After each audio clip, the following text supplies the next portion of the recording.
지금 중국 정부가 무너지고 있다. 미 중앙정보국 분석관의 한마디에 전 세계가 발칵 뒤집혔습니다. 경제, 군사, 정치 세 축이 동시에 무너지고 있는 중국. 전 세계 전문가들은 50년 만에 처음 보는 붕괴라며 충격을 감추지 못했습니다. 더욱 큰 문제는 중국이 더 흔들리면 북한은 3일 내로 무너지게 될 것이고, 그렇게 동북아 전체에 큰 혼란이 찾아왔을 때 과연 누가 동북아의 질서를 유지해낼 것인가 였습니다. 한국은 절대 중국과 북한을 감당해낼 수 없다. 한국의 이름이 거론되자 미 육군 장군은 조롱하며 적극 반대에 나섰고, 일본만이 가능하다며 일본을 적극 지원해야 한다고 주장했습니다. 하지만 단 72시간 뒤 미국 전략 시스템이 내놓은 결론에 세계는 경악했습니다. 15만 명 평화유지군과 12개 핵시설까지 동시에 통제 가능한 국가는 오직 대한민국뿐이다.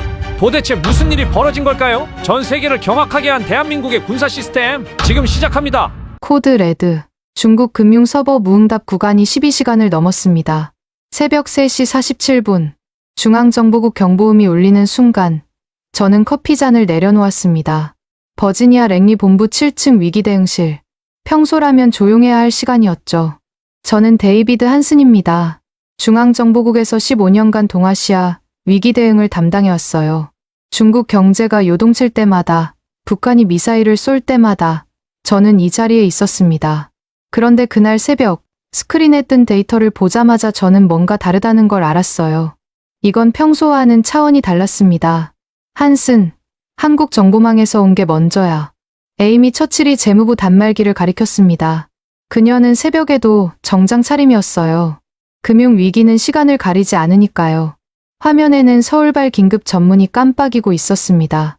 북중 급변 경보, 최우선 등급이었죠. 제가 파일을 열자마자 숫자들이 쏟아졌습니다. 북중 화물 운송량 40% 감소. 저는 잠시 숨을 멈췄어요. 이건 단순한 수치가 아니었습니다. 북한이 중국에서 받는 물자가 거의 절반 가까이 줄었다는 뜻이었죠. 석유, 식량, 의약품, 기계부품, 북한 경제의 생명줄이 조여지고 있었어요. 더 충격적인 건 다음이었습니다. 북한 전력 공급 하루 6시간. 저는 다시 한번 확인했어요. 6시간. 평양조차 밤이면 암흑에 빠진다는 얘기였습니다. 공장은 멈추고, 병원은 비상 발전기에 의존해야 하고, 군부대조차 제대로 운영할 수 없는 수준이었죠. 박소령이 보낸 건가? 저는 발신자를 확인했습니다. 박재현, 한국 국정원 북중전략과장이었죠. 그와는 3년 전 워싱턴 회의에서 만난 적이 있었습니다. 말수는 적지만 그가 제공한 정보는 단 한 번도 빗나간 적이 없었어요. 과묵하지만 정확한 사람. 그게 제가 아는 박재현이었습니다. 파일 끝에 그가 덧붙인 메모가 있었어요. 단동신의주 철교 화물트럭 대기시간 평균 18시간. 정상 대비 6배 증가. 저는 즉시 위성사진을 불러왔습니다. 정말이었어요. 수백 대의 트럭들이 꼬리를 물고 서 있었죠. 움직이지 않는 거대한 금속 뱀처럼요. 시스템이 또 울렸습니다. 이번엔 대만이었죠. 첸 리웨이가 보냈군. 제가 파일을 열자 에이미가 옆으로 다가왔습니다. 중국 상륙함 엔진 고장률이 평소의 3배. 저는 눈을 비볐어요. 항공모함 야오닝의 터빈 정비가 2달째 지연되고 있었습니다. 미사일 발사대 40% 작동 불능. 이건 중국 인민해방군의 전투 준비 태세가 사실상 무너졌다는 뜻이었어요. 이게 가능한 일인가요? 에이미가 물었습니다. 첸 리웨이라면 거짓 정보는 보내지 않아요. 저는 단호하게 답했습니다. 첸은 대만 국방정보국에서 20년을 일한 베테랑이었죠. 그가 이런 정보를 보냈다는 건 상황이 정말 심각하다는 의미였습니다. 뭔가 이상했어요. 세 곳에서 동시에 경보가 올 확률은 극히 낮았으니까요. 그런데 시간을 확인해 보니 흥미로운 사실을 발견했습니다. 가장 먼저 도착한 건 한국 자료였어요. 우리보다 15분, 대만보다는 23분이나 빨랐죠. 저는 즉시 분석에 들어갔습니다. 한국 위성 자료 13기가 동시에 포착한 영상들이 스크린을 채웠어요. 압록강과 두만강 일대의 모든 국경 초소가 찍혀 있었습니다. 북중 국경에 화물 트럭들이 줄지어 멈춰 있었고, 일부는 아예 엔진을 끈 상태였어요. 연료가 떨어진 건지, 아니면 실을 물자가 없는 건지, 확실한 건 아무것도 움직이지 않는다는 거였습니다. 데이비드, 이것 좀 봐. 에이미가 자신의 단말기로 저를 불렀습니다. 중국 중앙은행의 데이터 플로우를 추적한 그래프였어요. 특정 시간대에 비정상적인 공백이 보였습니다. 어제 오후 2시부터 새벽 2시까지 정확히 12시간이야. 그녀의 손가락이 화면을 따라 움직였습니다. 빨간색으로 표시된 구간이 마치 심장이 멈춘 심전도 같았어요. 이 시간 동안 대량의 문서가 삭제됐어. 급하게 지운 거야. 하지만 서버 로그는 남아있지. 저는 로그를 확인했습니다. 삭제된 파일명들이 복원되고 있었어요. 긴급 유동성 대책, 지방정부부 채연왕, 금융시스템위원 평가. 제목만 봐도 심각성을 알 수 있었죠. 그때 또 다른 알림이 떴습니다. 북중 현장 요원들의 보고였어요. 27건이 한꺼번에 올라왔습니다. 저는 하나씩 열어봤어요. 모두 비슷한 내용이었습니다. 중국 동북 삼성의 공장들이 멈추고 있었어요. 단둥의 한 무역상은 30년 만에 처음 보는 상황이라고 했죠. 한슨, 이거 봤어? 동료 분석관 마이클이 달려왔습니다. 그의 얼굴은 창백했어요. 중국 지방정부 부채 추정치가 나왔는데 GDP 대비 200%를 넘었대. 저는 의자에서 일어났습니다. 이건 공식 발표인 80%와는 완전히 다른 수치였어요. 만약 이게 사실이라면 중국 경제는 이미 임계점을 넘은 겁니다. 북한 전력 상황에 대한 추가 보고가 들어왔습니다. 평양의 주요 관공서조차 하루 10시간만 전기를 쓸 수 있다고 했어요. 김정은이 직접 관리한다는 특별구역도 예외가 아니었죠. 발전소 가동률이 50% 아래로 떨어졌습니다. 석탄이 없었어요. 중국에서 오던 석탄 수송이 거의 멈춘 탓이었죠. 저는 상부에 즉각 보고했습니다. 수화기를 든 채로 기다렸어요. 부국장의 목소리가 들리기까지 30초가 걸렸습니다. 한슨, 새벽에 무슨 일이야? 중국 상황이 심각합니다. 한국, 대만, 우리 정보가 모두 일치합니다. 구체적으로 말해. 저는 핵심만 간추려 보고했습니다. 북중 물동량 40% 감소, 북한 전력 공급 6시간, 중국군 장비 고장률 급증, 금융 서버 이상. 잠깐, 이 정보 소스가 어디야? 한국이 가장 먼저 보냈습니다. 정확도는 92%입니다. 침묵이 흘렀습니다. 저는 부국장의 한숨 소리를 들었어요. 한국 자료는 참고일 뿐이야. 한슨. 부국장의 목소리는 차가웠습니다. 저는 다시 한번 강조했죠. 하지만 지난 3년간 한국 정보의 신뢰도는 우리보다 높았습니다. 특히 북중 관련해서는. 알아. 하지만 우리에겐 우리 기준이 있어. 미국 자체 정보로 확인되기 전까지는 공식 보고에 넣을 수 없다. 부국장님, 이번은 다릅니다. 세 곳의 정보가 완벽히 일치하고 있어요. 한슨, 중국이 그렇게 쉽게 무너질 것 같나? 그들은 여전히 세계 제2의 경제대국이야. 전화가 끊겼습니다. 저는 수화기를 내려놓고 다시 스크린을 봤어요. 새로운 보고가 계속 올라오고 있었습니다. 서울 분석반이 추가 자료를 보냈습니다.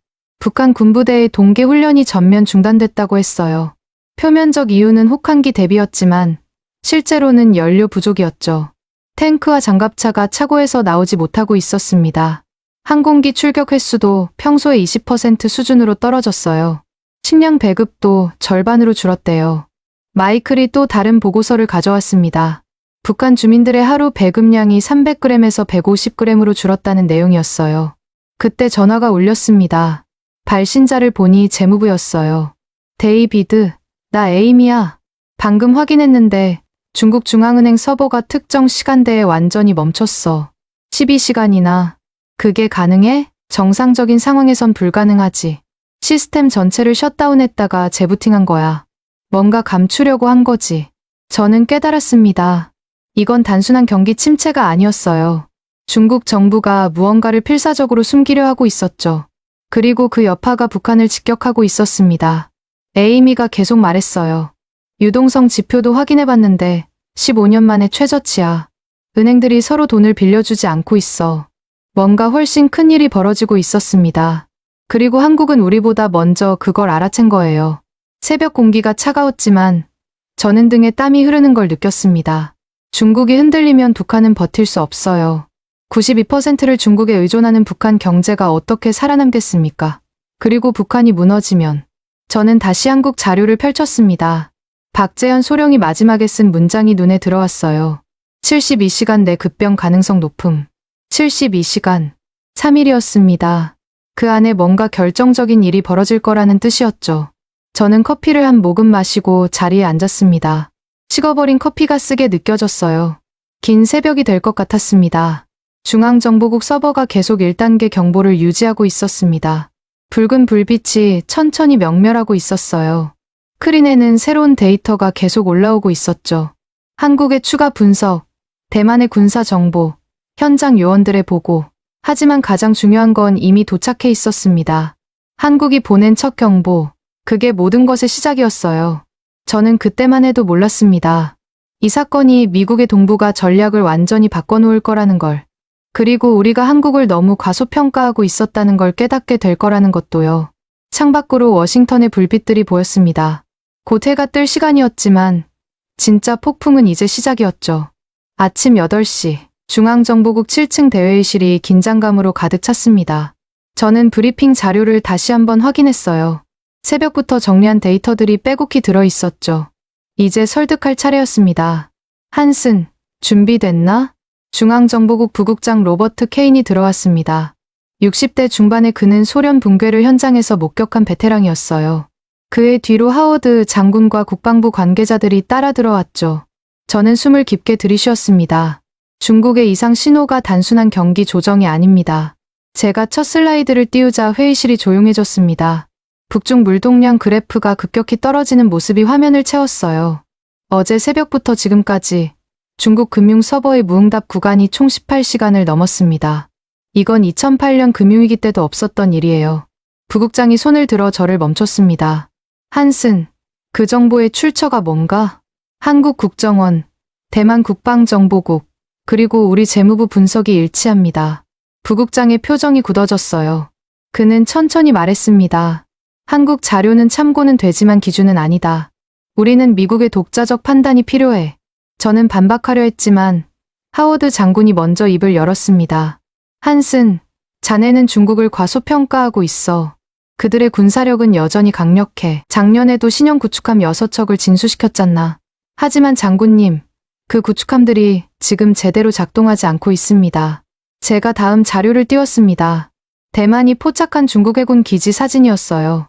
정박 중인 군함들의 절반이 정비 중 표시를 달고 있었죠. 미사일 발사대 40%가 작동 불능 상태입니다. 이건 하드웨어 문제가 아니라 부품 공급 문제예요.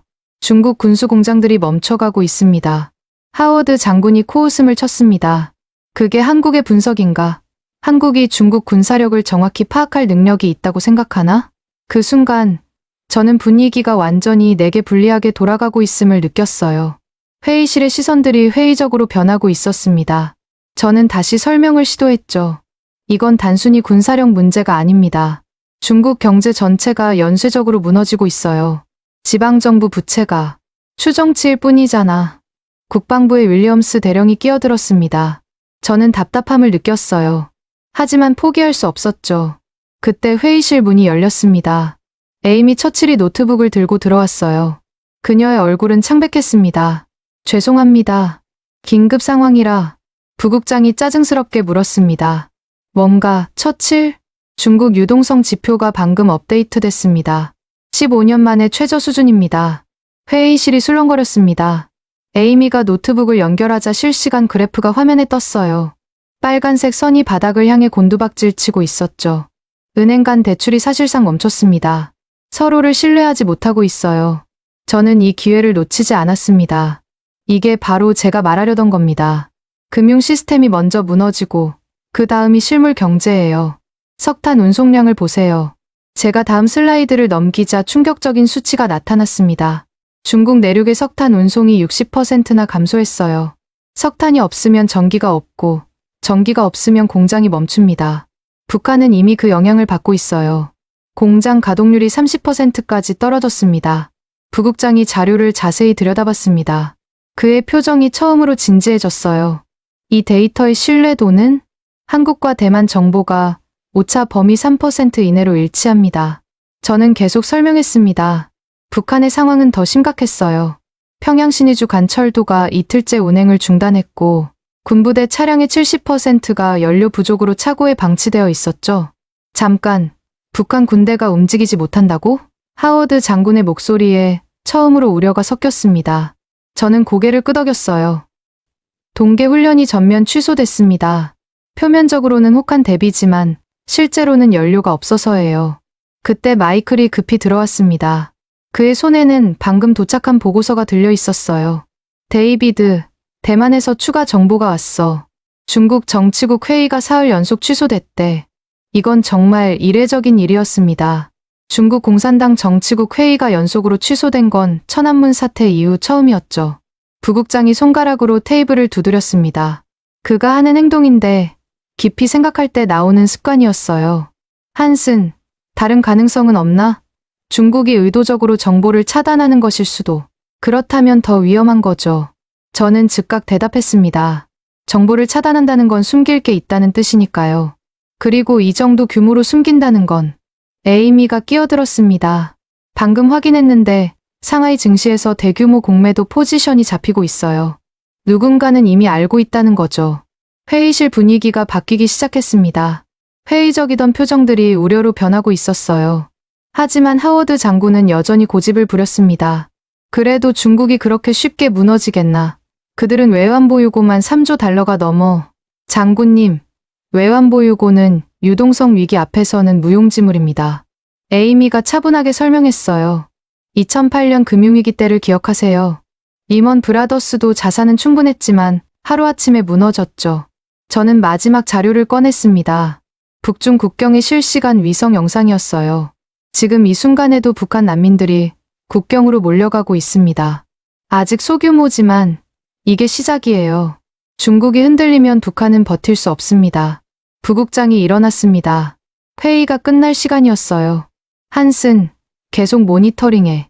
하지만 공식 보고서에는 아직 넣지 마. 우리 독자 확인이 끝날 때까지. 저는 실망감을 숨기려 애썼습니다. 하지만 적어도 완전히 무시당하지는 않았어요.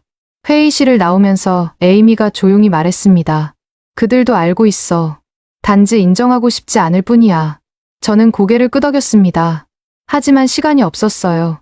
박재현 소령이 말한 72시간. 이미 12시간이 지났습니다. 사무실로 돌아가자 새로운 보고가 쌓여 있었습니다. 중국 동북 삼성의 은행 6곳이 현금 인출을 제한했다는 소식이었어요. 뱅크런이 시작되고 있었죠. 전화가 울렸습니다. 발신자를 보니 한국이었어요. 박재현 소령이었습니다. 한슨, 추가 상황이 있습니다. 그의 목소리는 차분했지만 긴박함이 느껴졌어요. 북한 김정은이 긴급당 정치국 회의를 소집했습니다. 새벽 2시예요. 새벽 2시. 그리고 중국 특사가 평양으로 비밀리에 들어갔습니다. 뭔가 큰일이 벌어질 것 같습니다. 전화를 끊고 저는 창밖을 봤습니다. 워싱턴은 평화로워 보였어요. 하지만 지구 반대편에서는 폭풍이 몰려오고 있었죠. 저는 다시 컴퓨터 앞에 앉았습니다. 부국장의 지시와 상관없이 저는 보고서를 계속 작성하기로 했어요. 누군가는 준비해야 했으니까요. 그때 마이클이 달려왔습니다. 데이비드, 방금 베이징에서 연락이 왔어. 중국인민은행이 긴급 유동성 공급을 시작했대. 규모가 5천억 위안이야. 5천억 위안. 하나로 약 80조 원이었습니다. 이 정도 규모의 긴급 자금 투입은 그들이 얼마나 다급한지를 보여주는 증거였어요. 저는 확신했습니다. 이건 시작일 뿐이라고. 그리고 한국은 이미 모든 걸 내다보고 있었어요. 문제는 우리가 그들의 경고를 제대로 받아들이느냐는 것이었죠. 시계를 봤습니다. 오후 2시. 박재현이 말한 72시간 중 18시간이 지났습니다. 시간이 얼마 남지 않았어요. 랭리 본부 지하 3층. 통합정보 분석실의 거대한 스크린이 켜졌습니다. 저는 숨을 멈췄어요. 한국, 대만, 미국의 정보가 처음으로 하나의 지도 위에 겹쳐지는 순간이었죠. 연결 완료했습니다. 기술팀의 목소리가 들렸습니다. 3차원 지도가 천천히 돌아가며 동아시아 전체를 보여줬어요. 붉은 점들이 중국 전역에서 깜빡고 있었습니다. 각각이 이상 신호를 나타내는 지표였죠. 첸 리웨이가 접속했어. 에이미가 알려줬습니다. 화면 오른쪽에 대만 국방정보국의 로고가 떴어요. 첸의 얼굴이 화상 연결로 나타났습니다. 새벽 3시가 넘은 타이베이에서 그는 피곤해 보였지만 눈빛은 날카로웠죠.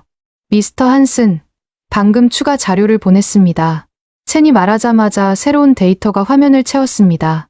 저는 입을 다물 수 없었어요. 중국 해군 동해함대의 실제 상황이 그대로 드러나 있었습니다. 상륙함 12척 중 8척의 엔진이 고장, 수리 부품 조달 기한 미정, 항공모함 야오닝의 캐터펄트 시스템 손상, 터빈 교체 필요하나 부품 재고 없음.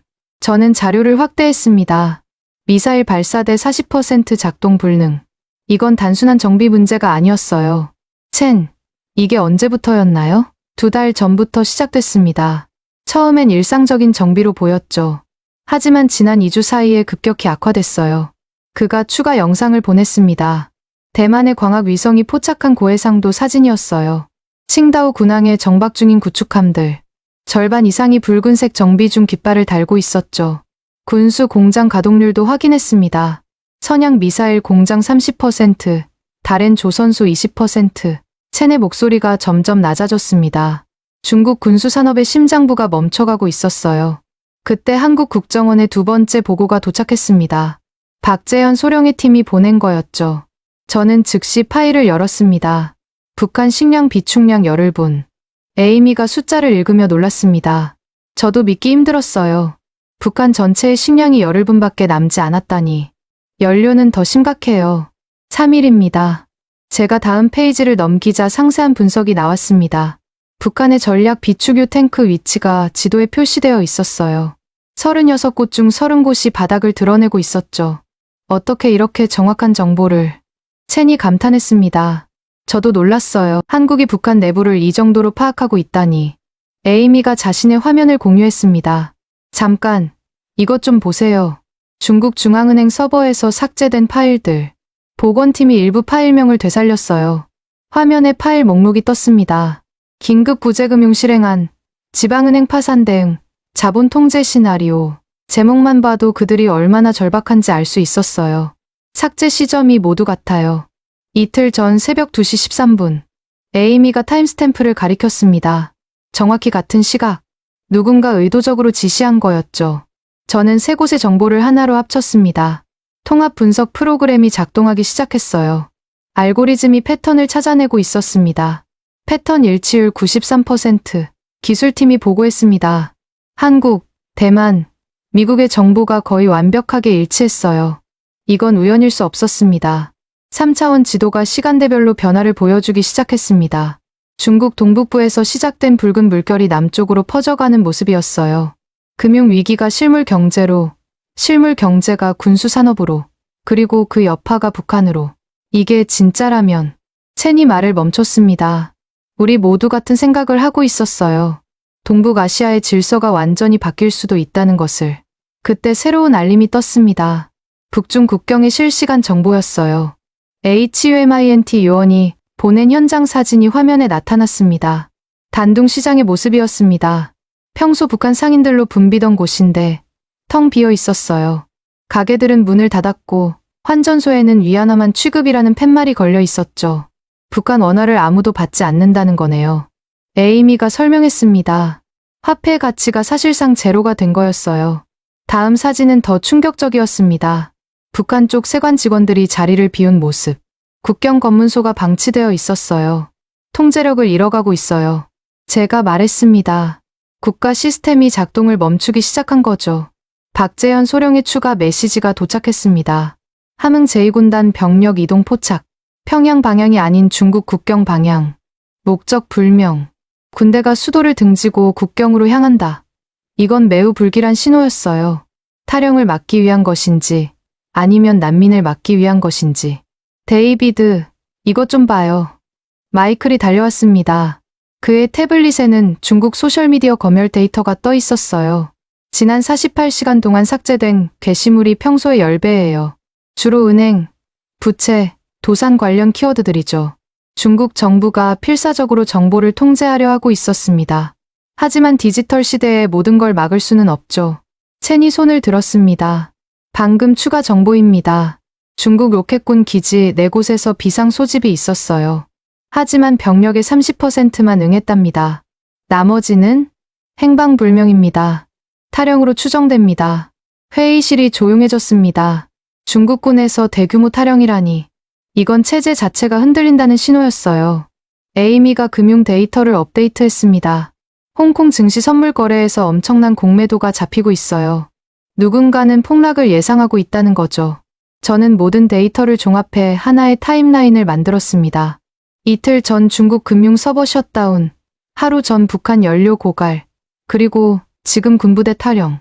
에스컬레이션이 가속화되고 있어요. 제가 그래프를 가리켰습니다. 곡선이 거의 수직으로 치솟고 있었죠. 이 속도라면 정말 72시간 안에 첸이 말을 끝맺지 못했습니다. 우리 모두 알고 있었어요. 북한이 붕괴 직전이라는 것을.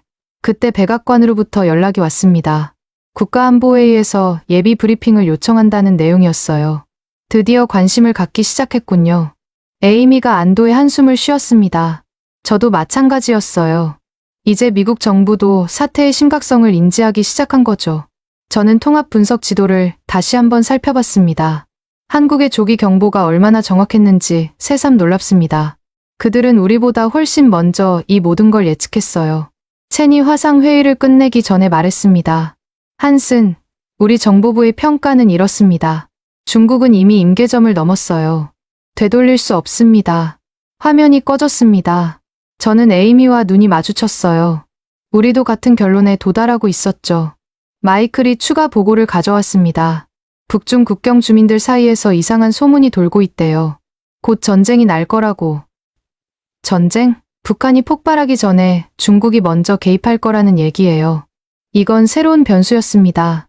중국이 북한 붕괴를 막기 위해 직접 개입한다면 저는 박재현 소령에게 긴급 메시지를 보냈습니다. 한국의 대응 계획을 알아야 했어요. 그들이 이런 시나리오까지 예상하고 있는지. 답은 의외로 빨리 왔습니다. 모든 시나리오의 대비 중 상세 내용은 대면 회의에서 짧지만 함축적인 메시지였습니다. 한국은 이미 준비가 되어 있다는 뜻이었죠. 시계를 봤습니다. 오후 6시. 박재현이 경고한 72시간 중 24시간이 지났어요. 시간이 빠르게 흘러가고 있었습니다. 저는 백악관 브리핑을 준비하기 시작했습니다. 이번에는 그들을 설득해야 했어요. 한국의 경고를 진지하게 받아들이도록.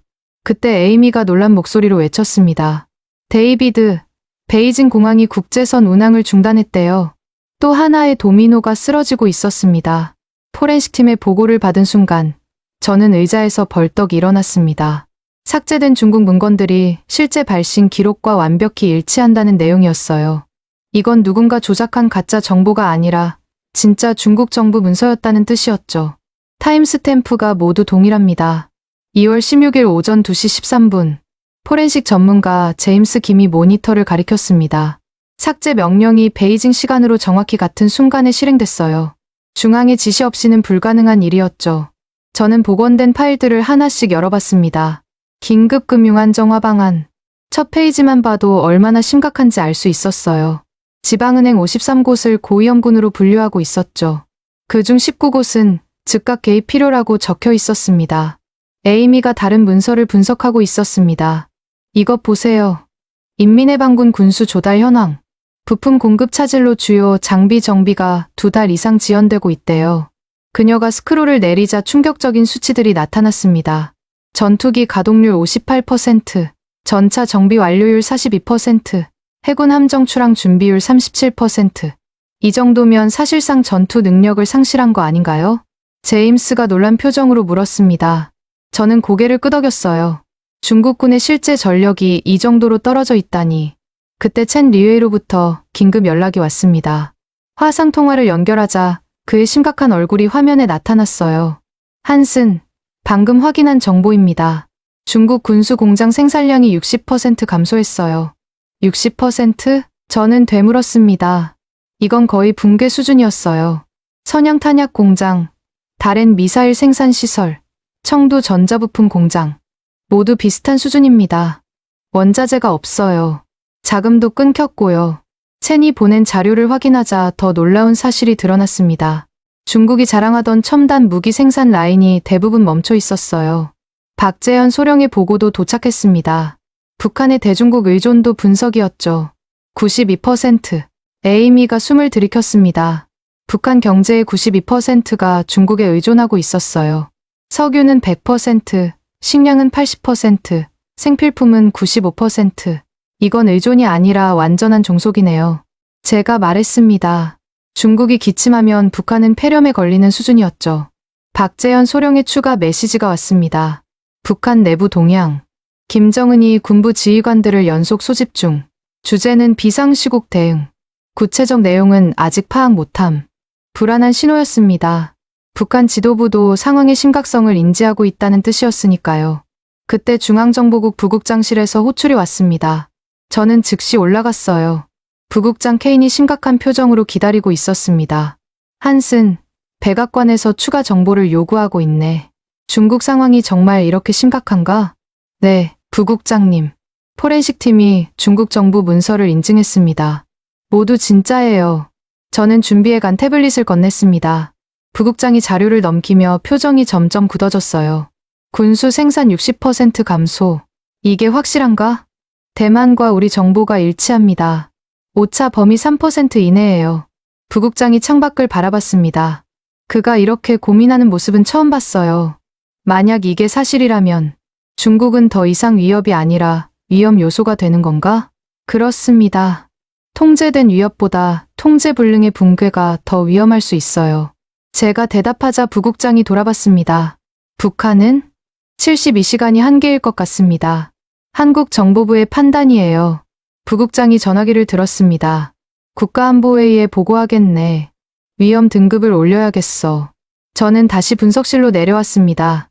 팀원들이 긴장된 표정으로 기다리고 있었어요. 위험 등급 상향 결정됐어?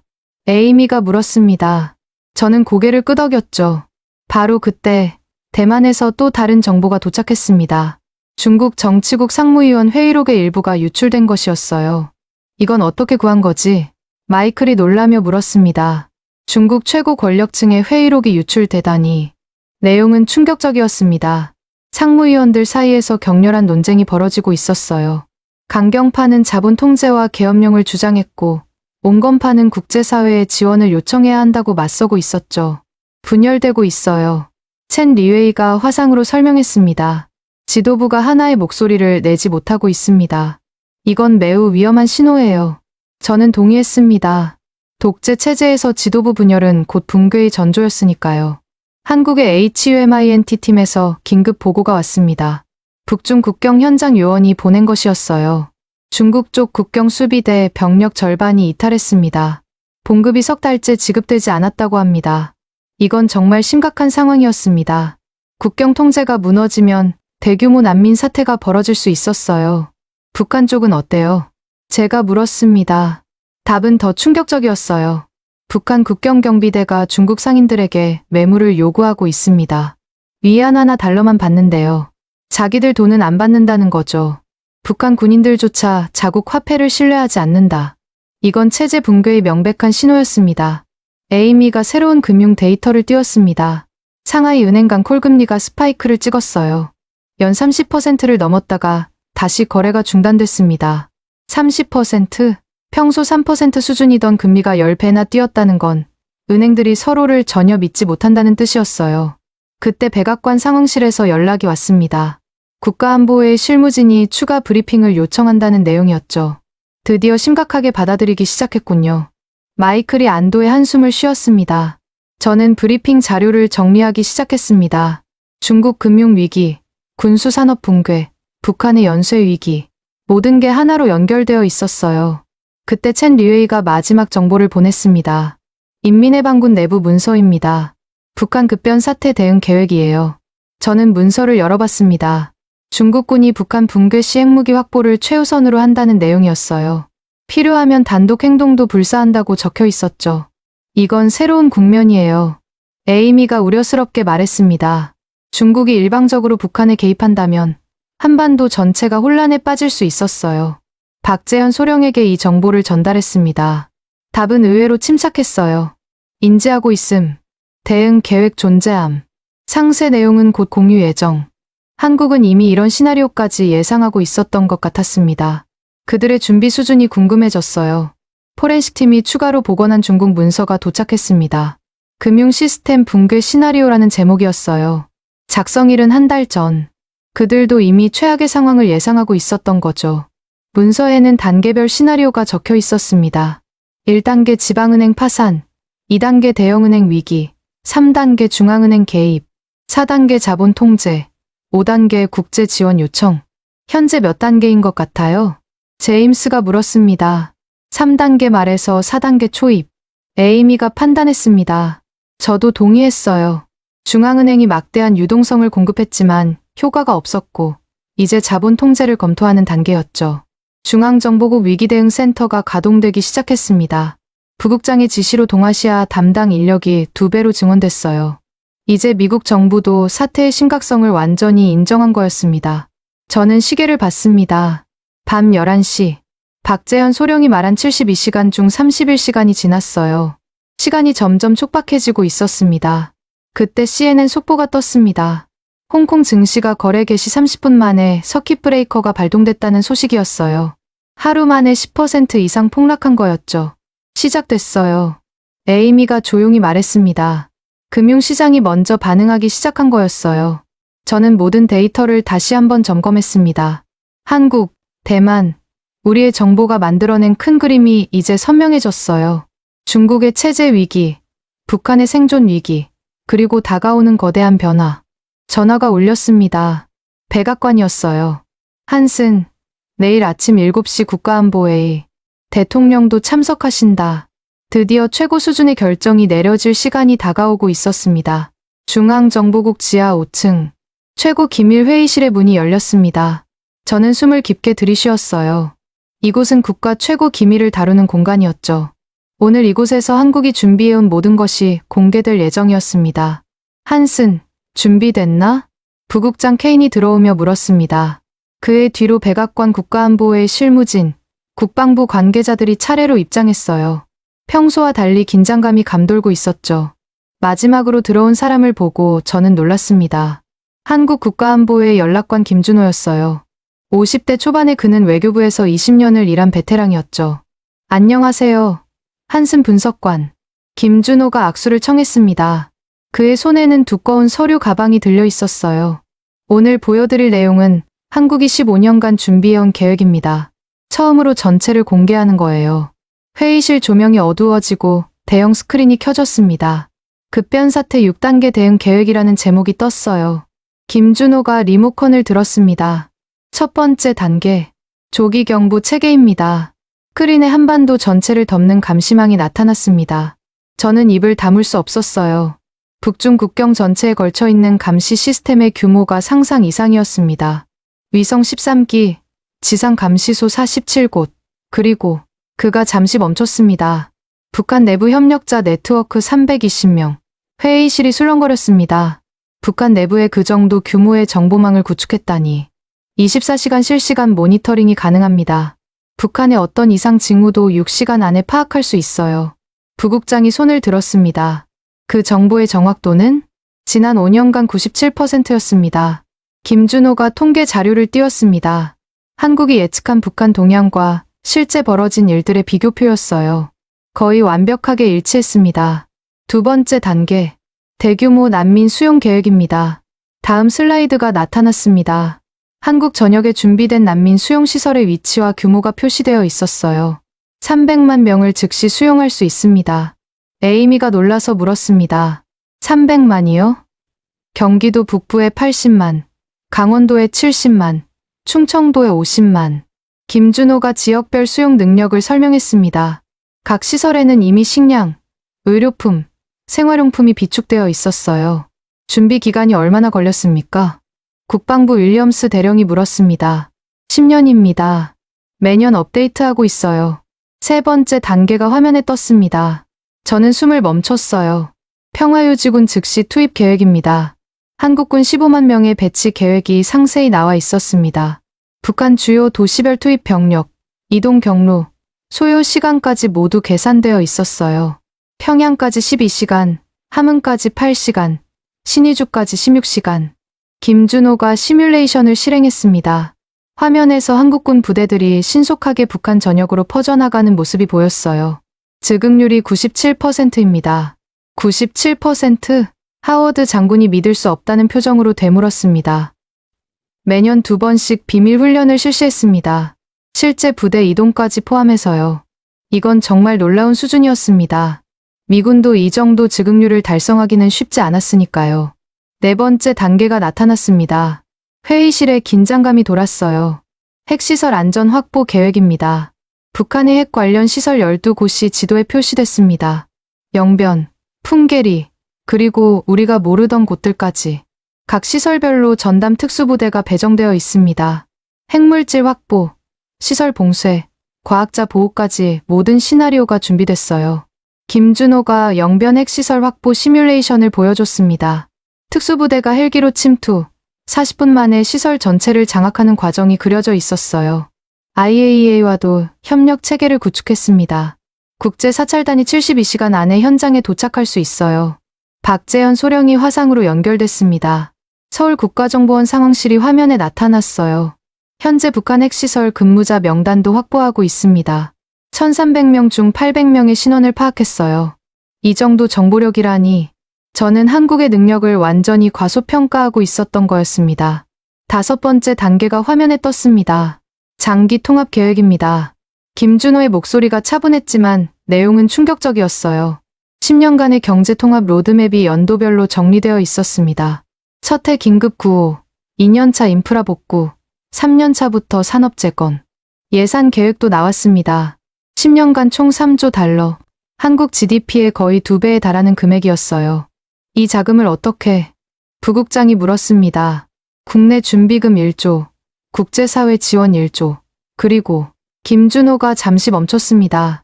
북한 지하자원 개발 수익 1조 달러를 예상하고 있습니다. 북한의 히토류, 우라늄, 석탄 매장량을 고려한 현실적인 계산이었어요. 마지막 6번째 단계가 나타났습니다. 국제 공조 체계입니다. 미국, 일본, 유럽연합과의 역할 분담이 명확히 정리되어 있었어요. 미국은 안보 보장, 일본은 경제 지원, 유럽은 인도적 지원. 이미 비공식 협의를 진행했습니다. 각국의 동의를 받았어요. 백악관 국가안보의 실무진이 놀란 표정으로 서로를 바라봤습니다. 한국이 이미 국제사회와 조율을 마쳤다니. 김준호가 마지막 슬라이드를 띄웠습니다. 한반도 전체가 단계별로 변화하는 모습이었어요. 혼란에서 안정으로, 분단에서 통합으로. 이 모든 계획은 이미 검증을 마쳤습니다. 그가 단호하게 말했습니다. 한국은 모든 단계의 검증을 이미 마쳤습니다. 시뮬레이션뿐 아니라 실제 훈련까지 완료했어요. 부국장이 의자에 깊이 기댄 채 한동안 말이 없었습니다. 다른 참석자들도 마찬가지였어요. 한국이 이 정도로 철저히 준비했다는 사실이 충격적이었던 거죠. 이 계획을 언제부터? 2010년부터입니다. 천안함 사건 이후 본격화했어요. 15년.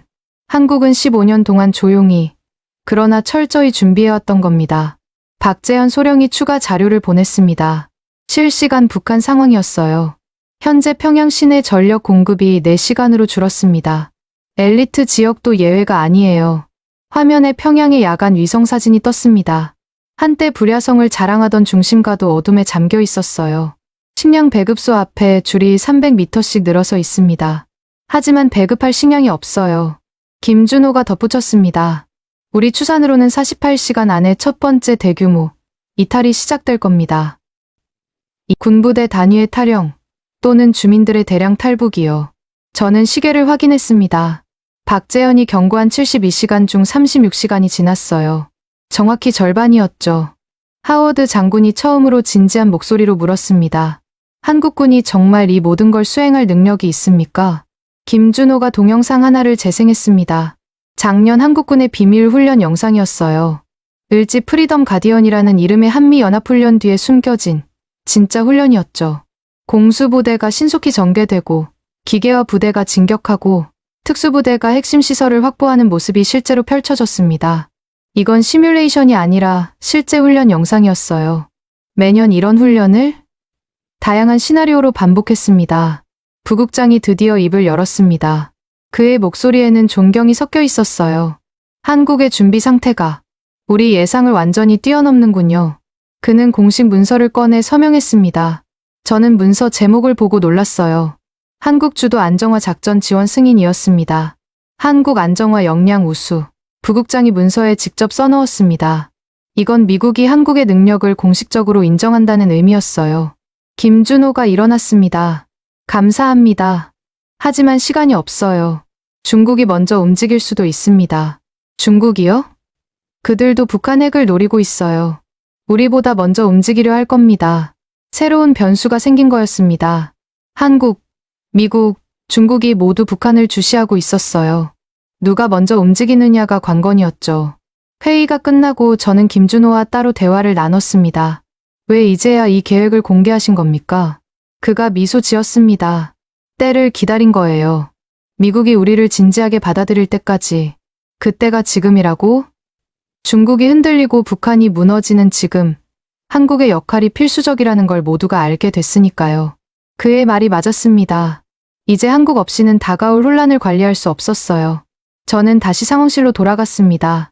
에이미와 마이클이 긴장된 표정으로 기다리고 있었어요. 어땠어? 한국이 우리보다 훨씬 앞서 있었어요. 제가 본 것을 설명하자 그들도 놀라움을 감추지 못했습니다. 우리 모두 한국을 과소평가하고 있었던 거였어요. 중앙정보국 전략분석실. 거대한 서버들이 윙윙거리는 소리가 들렸습니다.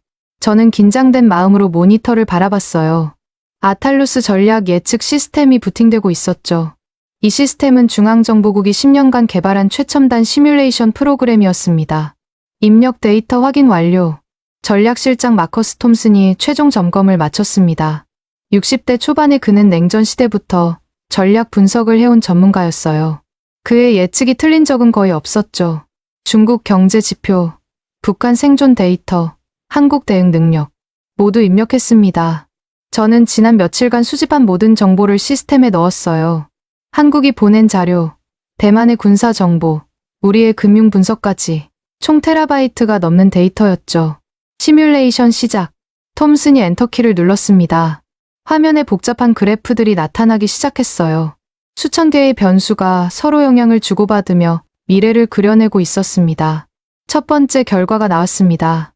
저는 숫자를 보고 놀랐어요. 중국 체계 위기 확률 73%. 톰슨이 결과를 읽었습니다. 6개월 내에 중국이 심각한 체계 위기에 빠질 확률이었어요. 이건 단순한 경제 위기가 아니라 정치, 사회, 군사 전반의 총체적 위기를 의미했죠. 이 정도면 옆에서 지켜보던 백악관 국가안보의 실무진 캐서린 리가 말을 멈췄습니다. 73%는 거의 확실하다는 뜻이었으니까요. 다음 결과가 화면에 떴습니다. 북한 관련이었어요. 북한 생존 위기 가능성 94%. 이건 더 충격적이었습니다. 30일 내에 북한이 생존 위기 국면에 들어갈 가능성이 94%라니 거의 확실한 거네요. 에이미가 조용히 말했습니다. 시스템은 계속 분석을 진행했어요. 북한 정권 붕괴 시나리오, 대규모 난민 발생 패턴, 군부 쿠데타 가능성, 모든 경우의 수가 계산되고 있었죠. 그때 놀라운 수치가 나타났습니다. 한국의 안정화 역량 점수였어요. 94점. 톰슨도 놀란 표정이었습니다. 만점이 100점인 시스템에서 94점이라니. 이건 한국이 북한 급변 사태를 관리할 능력이 거의 완벽하다는 의미였어요. 비교를 위해 다른 국가들도 분석해보죠. 톰슨이 추가 시뮬레이션을 실행했습니다. 미국이 단독으로 개입할 경우, 일본이 주도할 경우, 중국이 개입할 경우, 결과는 명확했습니다. 미국 72점, 일본 48점, 중국 56점. 한국이 압도적으로 높았어요. 왜 한국이 이렇게 높게 나오는 거죠? 캐서린이 물었습니다. 톰슨이 세부 분석을 띄웠어요. 지리적 인접성, 언어 소통, 문화적 동질성, 그리고 그가 가장 중요한 요소를 가리켰습니다. 15년간의 준비. 이게 결정적이에요. 시스템은 한국의 6단계 계획을 변수로 입력받아 분석했습니다. 난민 수용시설, 평화유지군, 핵시설 통제 계획. 모든 게 유기적으로 연결되어 있었어요. 동북아 질서를 안정시킬 수 있는 유일한 조건을 갖춘 국가. 시스템의 최종 평가였습니다. 저는 보고서를 출력하며 생각에 잠겼어요. 우리가 얼마나 잘못 보고 있었는지 깨달았죠. 톰슨이 의자에서 일어났습니다. 이제 전략을 바꿔야 합니다. 그가 화이트보드에 도표를 그리기 시작했어요. 기존의 미국 중심 동심원 구조였죠. 미국이 중심에 있고 동맹국들이 주변에 배치된 이게 지금까지의 전략이었어요. 그는 지우개로 도표를 지웠습니다. 그리고 새로운 그림을 그렸어요. 여러 개의 중심이 서로 연결된 네트워크 구조였죠. 이게 새로운 모델입니다. 각 지역에서 가장 적합한 국가가 중심 역할을 하는 거예요. 동북아시아 부분에 그는 크게 K라고 썼습니다. 한국을 의미하는 거였죠. 미국이 과거처럼 동북아를 직접 관리하는 방식은 더 이상 유효성이 낮습니다. 톰슨의 목소리가 단호했어요. 30년간 미국 우선주의를 고수했던 그가 이런 말을 하다니. 우리가 모든 걸 주도하려 하면 오히려 실패할 확률이 높아요. 한국이 주도하고 우리가 지원하는 게 최선입니다. 백악관 실무진들이 서로 눈빛을 교환했습니다. 이건 미국 외교 정책의 근본적 전환을 의미했으니까요. 저는 추가 분석을 실행했습니다. 만약 한국 주도 모델을 채택한다면 어떤 결과가 나올까? 안정화 성공률 86%. 화면에 나타난 수치에 모두가 주목했습니다. 미국 단독 개입 시 52%와 비교하면 큰 차이였어요. 비용은? 캐서린이 실질적인 질문을 했습니다. 미국 부담 3천억 달러 감소 예상. 이건 정말 중요한 수치였습니다. 효과는 높이면서 비용은 줄일 수 있다니. 톰슨이 구체적인 역할 분담안을 제시했습니다. 한국이 지상군과 치안 유지를 담당, 미국은 공중 지원과 정보 제공, 일본은 해상 봉쇄와 후방 지원. 이게 최적의 조합이에요. 저는 중국 변수를 추가했습니다. 중국이 먼저 개입한다면 시스템이 다시 계산을 시작했습니다. 결과는 우려스러웠어요. 충돌 가능성 78%. 중국이 일방적으로 북한에 개입하면 한국과 충돌할 가능성이 매우 높았습니다. 이걸 막으려면 중국과 사전 조율이 필수적이네요. 톰슨이 결론을 내렸습니다. 그는 즉시 보고서 작성에 들어갔어요. 그때 박재현 소령으로부터 긴급 메시지가 왔습니다. 중국군 선양군구 소속 부대가 압록강으로 이동 중. 규모 2만 명. 상황이 급박하게 돌아가고 있었습니다. 중국도 움직이기 시작한 거예요. 저는 백악관에 즉시 보고했습니다. 국가안보보좌관이 직접 전화를 받았어요. 한슨, 확실한가? 위성으로 확인했습니다.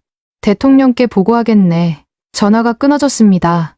이제 최고위 수준의 결정이 필요한 시점이었어요. 톰슨이 완성한 보고서를 보여줬습니다. 동북아 신전략 구상이라는 제목이었죠. 핵심은 이겁니다. 한국을 인정하고 지원하는 것. 그게 미국의 이익에도 부합해요. 보고서에는 구체적인 실행 계획이 담겨 있었습니다. 한미 공동지휘부 설치, 정보 실시간 공유, 군수 지원 체계 구축. 기존 계획은 폐기해야죠. 톰슨이 캐비닛에서 두꺼운 파일을 꺼냈습니다. OPLAN 5029라고 적힌 북한 급변사태 대응 계획이었어요. 미국이 주도하는 기존 계획이었죠. 그는 파일을 책상 구석으로 밀어놓았습니다. 이제 필요 없어요. 새로운 시대가 시작되고 있었습니다. 미국이 모든 걸 주도하던 시대가 끝나고 각 지역 강국과 협력하는 시대가 열리는 거였죠. 에이미가 새로운 데이터를 가져왔습니다. 한국 증시가 상승하고 있어요. 외국인 투자자들이 대거 매수하고 있대요. 시장은 이미 반응하고 있었습니다. 한국의 역할이 커질 거라는 기대감이 반영된 거였죠. 저는 아탈루스 시스템의 장기 예측을 확인했습니다. 한국 중심 모델이 정착될 경우 10년 후 동북아는 어떻게 될까? 경제 통합 가속화, 안보 안정성 향상, 미중 갈등 완화. 긍정적인 전망이 대부분이었습니다. 한국이 중국과 미국 사이에서 균형자 역할을 할 수 있다는 분석이었어요. 톰슨이 마지막으로 말했습니다. 우리가 한국을 파트너로 인정하는 순간 동북아의 미래가 바뀝니다. 저는 보고서를 들고 일어났습니다. 이제 이 내용을 상부에 전달할 차례였어요. 회의실을 나오며 생각했습니다.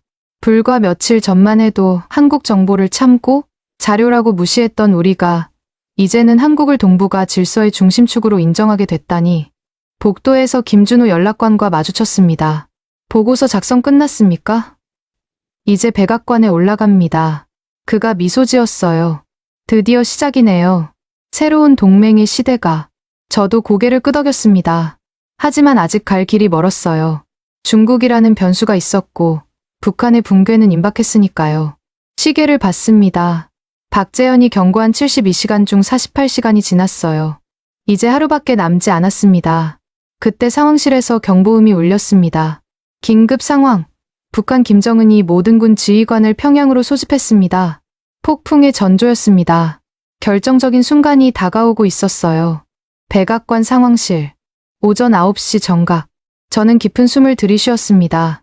미국 최고의 안보 관계자들이 한자리에 모인 순간이었어요.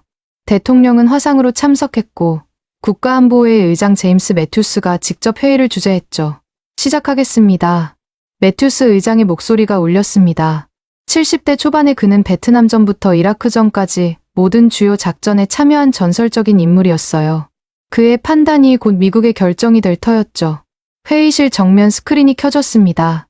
한국의 조기경보 체계가 실시간으로 작동하는 모습이 나타났어요. 북중 국경 전체가 한눈에 들어왔습니다. 이게 한국의 현재 감시 능력입니다. 제가 설명을 시작했습니다. 위성 13기의 영상이 실시간으로 전송되고 있었어요. 압록강 일대 중국군의 움직임까지 선명하게 보였죠. 하워드 장군이 앞으로 나왔습니다. 그는 여전히 회의적인 표정이었어요. 한슨, 이건 그저 감시 영상일 뿐이야. 실제 대응 능력과는 다르지. 바로 그때 김준호 연락관이 손을 들었습니다. 실제 훈련 영상을 보여드리겠습니다. 대형 스크린이 분할되었습니다. 작년 한국군의 비밀 훈련 영상이 재생되기 시작했어요. 저도 처음 보는 장면이었죠. 새벽 5시, 한국군 공수특전여단이 수송기에서 뛰어내렸습니다. 목표는 가상의 북한 핵시설. 30분 만에 시설 전체를 장악했어요. 실제 작전처럼 정밀했죠. 잠깐, 이게 실제 훈련이란 말입니까? 온일 제독이 놀라서 물었습니다. 김준호가 고개를 끄덕였어요. 강원도 산악지대의 북한 영변 시설과 동일한 모형을 만들어 훈련했습니다. 다음 영상이 이어졌습니다. 평화유지군 15만 명이 동시에 이동하는 장면이었어요. 부대별로 정확한 시간에 정확한 위치로 전개됐죠. 국방부 장관 로버트 밀러가 태블릿으로 뭔가를 계산하더니 고개를 들었습니다.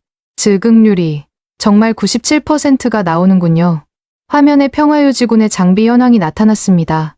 기갑 차량 3,000대, 헬기 800대, 수송 차량 15,000대, 모두 24시간 대기 상태였어요. 매튜스 의장이 처음으로 관심을 보였습니다. 핵시설 통제는 어떻게? 김준호가 다음 시뮬레이션을 실행했습니다. 북한 12곳의 핵시설이 지도에 표시됐어요. 각 시설별로 한국 특수부대의 진입 경로와 확보 시간이 나타났죠. 영변 30분, 풍계리 45분, 강선 25분. 하워드 장군의 표정이 변하기 시작했습니다. 그가 자료를 자세히 들여다봤어요. 이 정도 계획이면 우리 델타포스 수준이네요. 그의 인정이었습니다. 미국 최정예 특수부대와 같은 수준이라는. 그때 놀라운 장면이 나타났습니다. 한국이 구축한 북한 내부 협력자 네트워크의 규모였어요. 물론 신호는 가려져 있었지만 분포도만 봐도 충격적이었죠. 평양에만 40명, 함흥 20명, 신의주 30명. CIA 부국장 케인이 놀란 표정으로 저를 봤습니다. 우리도 이 정도 규모의 휴민트는 구축하지 못했으니까요. 스크린에 새로운 데이터가 떴습니다. 아탈루스 시스템의 분석 결과였어요. 한국 안정화 역량 94점. 매튜스 의장이 앞으로 나왔습니다. 그가 화면을 가리키며 물었어요. 이 수치의 근거는? 톰슨 전략실장이 대답했습니다. 지리적 인접성, 언어 소통, 문화적 동질성, 그리고 15년간의 준비. 모든 변수를 종합한 결과입니다. 다른 국가는? 미국 72점, 중국 56점, 일본 48점입니다. 회의실이 술렁거렸습니다. 미국보다 한국의 점수가 높다니. 하지만 숫자는 거짓말하지 않았어요. 온일 제독이 손을 들었습니다. 실제로 작동할까요? 이론과 현실은 다르잖습니까? 김준호가 대답했습니다. 이미 부분적으로 작동하고 있습니다. 그가 최신 정보를 띄웠습니다. 한국군이 북중 국경 근처에서 실시한 긴급 기동 훈련 영상이었어요. 어제 새벽에 찍은 거였죠. 6시간 만에 2만 명을 전개했습니다. 실제 작전처럼요. 하워드 장군이 벌떡 일어났습니다. 그의 얼굴에는 더 이상 회의가 아닌 존경이 담겨 있었어요. 이 정도 준비 상태라면 우리보다 나을 수도 있겠군요. 그의 항복 선언이었습니다. 가장 강경했던 반대자가 인정한 거죠. 매튜스 의장이 참석자들을 둘러봤습니다. 다른 의견 있습니까?